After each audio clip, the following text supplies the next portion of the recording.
friends, welcome back to Wings Kitchen Tamil. இன்னைக்கு நம்ம வெண் பொங்கல் வீட்ல எப்படி செய்யறதுன்னு தான் பார்க்க போறோம். இது ரொம்ப டெலிஷியஸான பிரேக்ஃபாஸ்ட் ரெசிபி. இது நீங்க சாம்பார், சட்னி, வடை கூட சாப்பிட்டு என்ஜாய் பண்ணலாம். ரொம்ப பாரம்பரியமான south Indian breakfast recipe. So இத பார்க்கறதுக்கு முன்னாடி இதுக்கு தேவையான பொருட்கள் என்னென்னன்னு பார்த்துட்டு வந்துடலாம்.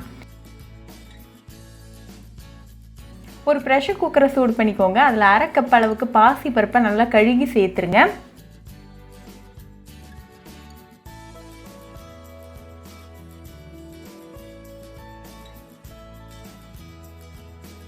இது கூட 1/2 கப் அளவுக்கு பச்சரிசியா நல்லா கழுகி சேர்த்துக்கோங்க.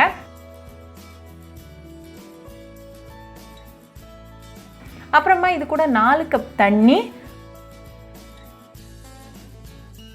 1 டீஸ்பூன் நெய், அப்புறமா 1 டீஸ்பூன் உப்பு சேர்த்துக்கோங்க. ப்ரெஷர் குக்கரை க்ளோஸ் பண்ணிவிட்டு மீடியம் ஃப்ளேமில் ஒரு 3 விசில் வர வரைக்கும் நம்ம குக் பண்ணிக்கலாம். நம்ம ஆட் பண்ணியிருக்கிற பருப்பு, சாதம்லாம் நல்லா மசிஞ்சு குக் ஆகிற வரைக்கும் நல்லா வேக வச்சுக்கோங்க. இப்போ ப்ரெஷர் குக்கரில் ப்ரெஷர் செட்டில் ஆயாச்சு. ஸோ ஓப்பன் பண்ணி பார்த்துடலாம்.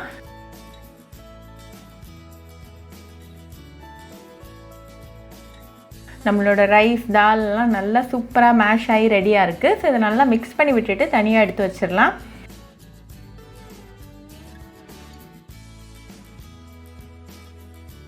இன்னொரு பேனை சூடு பண்ணிக்கோங்க. அதில் 3 டீஸ்பூன் நெய் சேர்த்துக்கோங்க. எப்போவுமே இந்த வெண்பொங்கல் ரெசிபிக்கு வீட்டில் செஞ்ச நெய்யே யூஸ் பண்ணிக்கோங்க. நான் ஆல்ரெடி வீட்லேயே எப்படி நெய் செய்கிறதுன்னு ஒரு வீடியோ பண்ணியிருக்கேன். அதோட வீடியோ லிங்க்கை நான் வந்து டிஸ்கிரிப்ஷன் பாக்ஸில் கொடுக்குறேன், மறக்காமல் செக் பண்ணுங்கள். நெய் நல்லா உருகினதும் 1/4 டீஸ்பூன் மிளகு, 1/4 டீஸ்பூன் ஜீரகம், 1 டேபிள் ஸ்பூன் இஞ்சி பொடிசா நறுக்குனது, 2 டேபிள் ஸ்பூன் கேஷ்யூஸ், கொஞ்சமா கருவேப்பிலை இலைகள், அப்புறமா 1 சிட்டிகை பெருங்காயத்தூள் சேர்த்துக்கோங்க.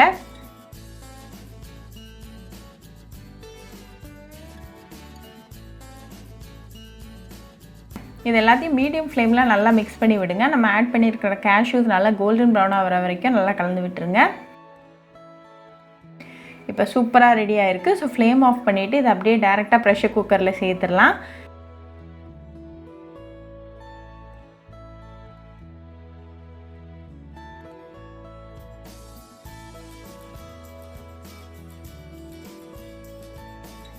இதை நல்லா மிக்ஸ் பண்ணி விடுங்க. எல்லா இன்க்ரீடியன்ஸும் நல்லா மிக்ஸ் ஆகிற மாதிரி நல்லா கலந்து விட்டுருங்க.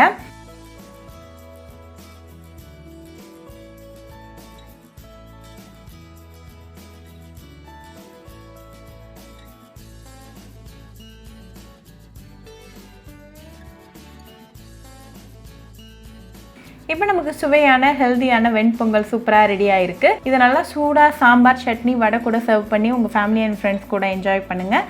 ரொம்பவே ஈஸி, ஹெல்தி அண்ட் டெலிஷியஸான ரெசிபி. ஸோ கண்டிப்பாக அந்த வெண்பொங்கல் ரெசிபி உங்கள் வீட்டில் ட்ரை பண்ணி பாருங்கள். ட்ரை பண்ணிவிட்டு எப்படி இருந்துச்சுன்னு எனக்கு கமெண்ட்ஸில் சொல்லுங்கள். இன்னொரு சூப்பரான ரெசிபியோடு உங்களை வந்து பார்க்குற வரைக்கும் பாய் ஃப்ரெண்ட்ஸ். உங்களுக்கு இந்த வீடியோ பிடிச்சிருந்தால் லைக் பண்ணுங்கள், ஷேர் பண்ணுங்கள், கமெண்ட் பண்ணுங்கள் அண்ட் மறக்காமல் சப்ஸ்கிரைபும் பண்ணிடுங்க. கூடவே பக்கத்தில் இருக்க பெல் ஐக்கானையும் கிளிக் பண்ணிக்கோங்க. அப்போ தான் நான் போடுற வீடியோஸ் எல்லாம் உங்கள் நோட்டிஃபிகேஷனில் வரும்.